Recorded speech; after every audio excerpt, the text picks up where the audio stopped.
One quick thing I wanted to touch base on is one of my Camaro guys told me to run my finger on the throttle body and see if there's any oil, which there absolutely is not. The cleanliness of my filter, top and bottom, I don't know how white it was when I got the car. I would assume it was fairly white because most filters are, but there was a fair bit of dirt inside the intake housing. I don't know if I can see it. My fingers are kind of black at this point. Oh, there we go. We got a pinky. Yeah, it's not looking too bad, but the actual intake hose itself, it was pretty dirty. So this is going to be a very good thing for my car, I think, in the long run.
Welcome back for a bit of an overview of this cold air intake and a critique of the installation process. I did it myself 110%, and more than anything I really wanted to test out the instructions. I really wanted to see how accurate they were. Did I need to hit YouTube? Did I need to look it up? Did I need to find other examples? Did I need to find out tips and tricks that other people did? What was the final result of what I was trying to achieve? And as a result, the instructions were great. They really were top notch. The only thing I did not follow on the instructions was I did not disconnect the mass airflow sensor, which is just behind the airbox itself. I was recommended by a fellow Camaro owner who installed his own as well. He said just unscrew the mass airflow sensor and tuck it out of the way, and then when you're done with it, put it back. So that's exactly what I did. I took the two Phillips screws out, and there's kind of like a weird little bolt thing you put back in, and I did that. I checked the throttle body for residue oil on the intake. There was none, and ooh, here we go, baby.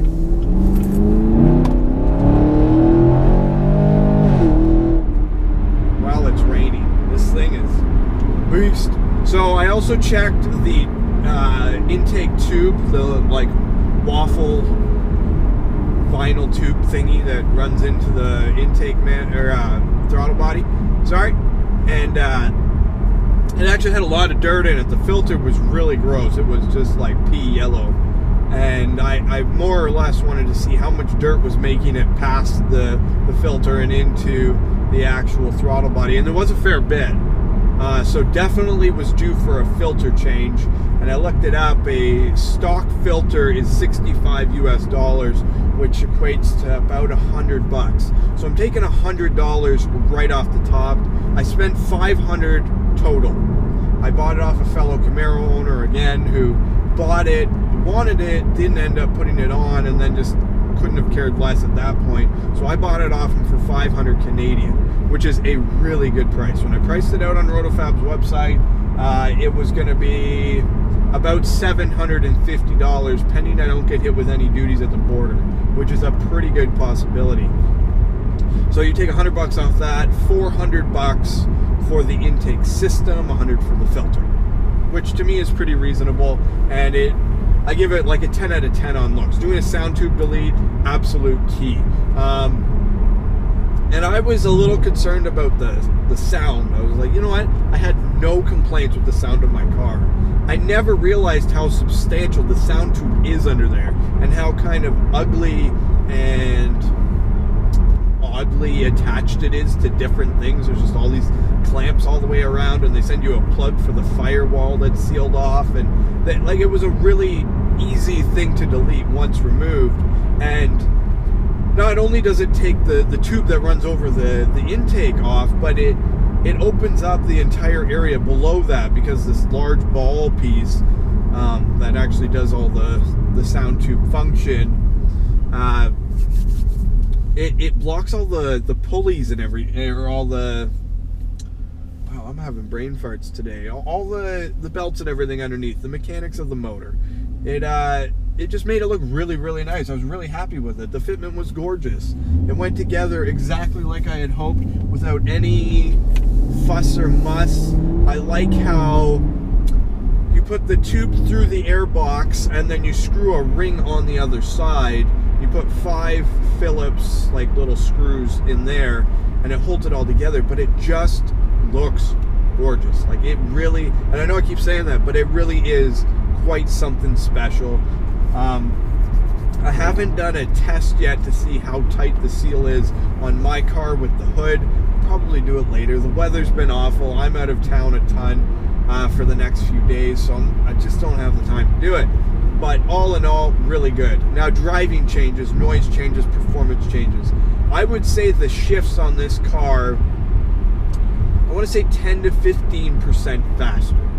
When you're into it, this car shifts really fast. It gives you that great shotgun sound, and it does all that. This does the same thing, but when it shifted, it was just a little bit more aggressive than usual. So I would say it was a little bit quicker. And something I noticed, sound between 2,000 and 3,000 RPM. You can hear the intake on the front. You can hear the filter sucking air. That right there. And I don't know how well it's going to come up on the video. And I took my brother for a cruise, because I was like, I don't know if I'm just imagining this or what. And he was like, well, you know, let's take it for a cruise and find out. So we did that, and he's like, definitely. Like, it sounds like a dragon taking a deep breath under there, and then putting it out as a fireball in the back. And it was really spectacular. I was really, really happy with that. The exhaust noise at the back, it idles a little bit lower. Like, they probably knocked like 50 RPMs or something off. I mean, the car idles at like 600 anyways, but it did lower that a little bit. But because the sound tube delete is gone, and I didn't realize how much sound came out of that thing, and when you haven't changed it, you don't know either, but when you're into the car, it really makes a noticeable difference, and it keeps the exhaust note really, really low and behind you. My dad test drove this car when I got it, and he's like, man, the sound is weird. It's like it's in front of you. Well, that's the sound tube, but when you take it out and you put it all back there, and it keeps all the, I can't say it's any more crackly or poppy, but it's definitely as good as stock, which is good too, because I really enjoyed that. And then it revs a little bit quicker. It just feels like it gets up there just a little bit faster, which is, again, another advantage.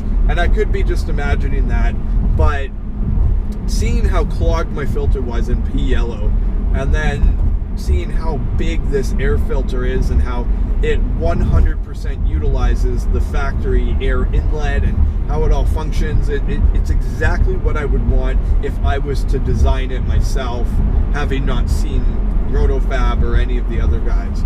So very, very happy overall.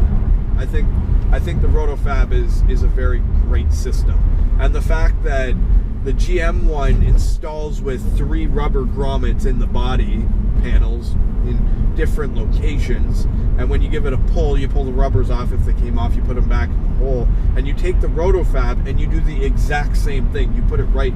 It's just spot on, and I'm very happy, as you can tell. So if you're considering a cold air intake, the RotoFab, even though it's a good $100 more than quite a few of them, I highly recommend it. If you're not super mechanically inclined, I still think you'll be able to figure out how to install it. I think I used 4 tools total. It was really, really, really easy. And it took me an hour and a half, start to finish, from the time I pulled my car into a garage to the time I rolled it back out and went through the restart procedure of getting everything going. But I did disconnect the negative terminal off the battery. It recommended I do that.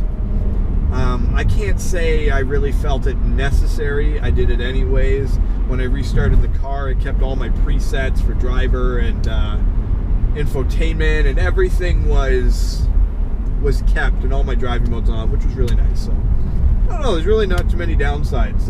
Negatives are just the price. It is a lot of money.